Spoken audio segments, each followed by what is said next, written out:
অবশেষে হাতে আসছে বাংলাদেশ ব্যাংকের রিজার্ভের চুরি হওয়া অর্থের একাংশ। মঙ্গলবার সকালে সচিবালয়ে সাংবাদিকদের বিষয়টি নিশ্চিত করেন অর্থমন্ত্রী আবুল মাল আব্দুল মুহিত। সোমবার ম্যানিলার আদালত ফিলিপাইনে উদ্ধার হওয়া রিজার্ভের $1.5 কোটি বাংলাদেশকে দ্রুত ফেরত দেওয়ার নির্দেশ দেয়। এদিকে রিজার্ভের অর্থ চুরির ঘটনায় ফিলিপাইনের রিজাল কমার্শিয়াল ব্যাংকের আরও কয়েকজন কর্মকর্তার বিরুদ্ধে 2 সপ্তাহের মধ্যে অভিযোগ আনা হবে বলে জানিয়েছেন দেশটির অ্যান্টি মানি লন্ডারিং কমিটির ডেপুটি ডিরেক্টর ভিনসেন্ট এল সালিদো।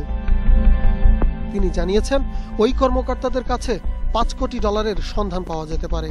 তবে ফিলিপাইনের গণমাধ্যমগুলো বলছে ঠিক কতজনের বিরুদ্ধে অভিযোগ আনা হবে সে ব্যাপারে কিছু জানাননি সালিদো। অন্যদিকে অনলাইনে ব্যাংকিং লেনদেন আরও নিরাপদ করতে প্রতিদিনের রিপোর্ট গ্রাহকদের কাছে পাঠানো সহ আরও কিছু পদক্ষেপ নেওয়ার কথা জানিয়েছে সুইফট। ডিসেম্বর থেকে এসব নতুন নিয়ম চালু হবে বলে জানানো হয়েছে। গত ফেব্রুয়ারিতে ভুয়া বার্তা পাঠিয়ে new York federal reserve bank থেকে বাংলাদেশ ব্যাংকের $8 কোটি 10 লাখ হাতিয়ে নেয় হ্যাকাররা। পরে ফিলিপাইনের রিজাল কমার্শিয়াল ব্যাংকের মাধ্যমে উত্তোলন করে জুয়ার আসরে নিয়ে রেকর্ড পরিমাণে এই অর্থ সরিয়ে ফেলা হয়। ইবনে নূর শাওন, 21 টেলিভিশন।